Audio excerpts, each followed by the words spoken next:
I had this connector off here earlier. It didn't want to work. I was like, oh, I better check the connector. It still had the connector on there. It was disconnected. So anyway, I think that might take care of the problem.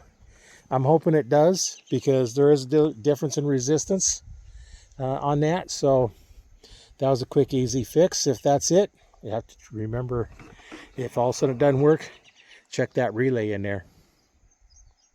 And it has a problem of once in a while it not starting. So we're thinking it might be the neutral safety switch.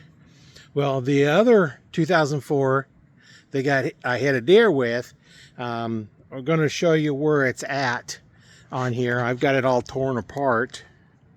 Turn the camera around. You can see it was all crunched up. There's the hood I've taken off. I cut some of this away to get down to it.